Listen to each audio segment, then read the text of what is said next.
मेरा सवाल है कि जब फरिश्ता हज़रत ज़करिया अलैहिस्सलाम के पास आया है और उनको बेटे की बशारत दी है, तो वो अपनी कमजोरी बयान करते हैं और बीमारी बयान करते हैं कि मेरी बीवी बांझ है और मैं बूढ़ा हो चुका हूँ। और फरिश्ता कहता है कि अल्लाह जो चाहता है वो करता है। इसी तरह फरिश्ता हज़रत मरियम अलैहिस्सलाम के पास गया और उनको भी बेटे की बशारत देता है और वो कहती हैं कि मुझे किसी मर्द ने छुआ नहीं। और दूसरे मकाम पर वो मज़ीद डिटेल बयान करती हैं कि मैं बदकार नहीं, यानी मेरे नज़दीक खामद वो वाहिद एक शख्स है कि जो छुए तो औरत बदकार नहीं होती। और इसी तरह दूसरे मकाम पर अल्लाह ताला ये फरमाते हैं कि अगर मेरा बेटा है तो मेरी बीवी कहाँ पे है। तो इन चीज़ों को मद्देनजर रखते हुए मुझे ऐसा लगता है कि जैसे अल्लाह ताला ने वहाँ पर कोई खिलाफ फिक्र काम नहीं किया ज़करिया के मामले में कि वहाँ पर उनको शफा दी और यहाँ पर जो है वो खामद देने की बजाय। ये मेरा एक सवाल है कि ज़रा बताइए। जहाँ जो जिस चीज़ की जरूरत है वही की है, यानी अगर मियाँ बीवी मौजूद है कमजोरी दूर करनी चाहिए, वही जो चीज़ है वही देना चाहिए।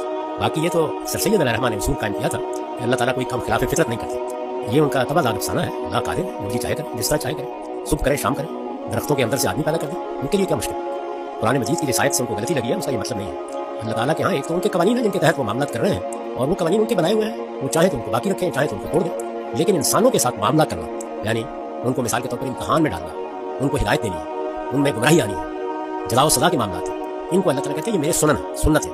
इनके बारे में अल्लाह ने फरमाया है कि ये इंसानों के साथ मेरे वादे हैं, इनको मैं न कभी तब्दील करता हूँ, न इनमें कोई अदना तब्दील हो सकती। तो लन तजद सुन्नतिल्लाह तब्दीला या तमीला, इन आयात का ताल्लुक इन सुनन से है, कवानीन फितरत से इसका, जिसमें जो कमजोरी होगी वो दूर कर देंगे और कमजोरी के बगैर भी चाहे तो आसमान से बगैर या खुदा को मानिए या ना मानिए। ये जो दरमियान में अपना खुदा बनाने की सही है, ये मेरी समझ है। हमने खुदा को माना है पैगंबर के इरशादात से, जो कुरान में है, जो आपने फरमाया है, उससे जो तस्वीर बनती है वो एक कादिर मुतलक खुदा होता है। ना वो हमारा पाबंद है, ना उस पर हमें हुक्म लगाने का हक है। इस कायनात का खालिक है, हमारा भी खालिक है। ये कायनात उसकी मुट्ठी में, उसने चाहा तो इसको अरबों साल में पैदा करके यहाँ तक पहुंचाया। और वो कहता है कि लम्हिल बसर, चश्म ज़दन में मैं इसको नहीं सुन दूंगा। वह बताइए कवानीन फितरत का क्या है? ये कुछ नहीं।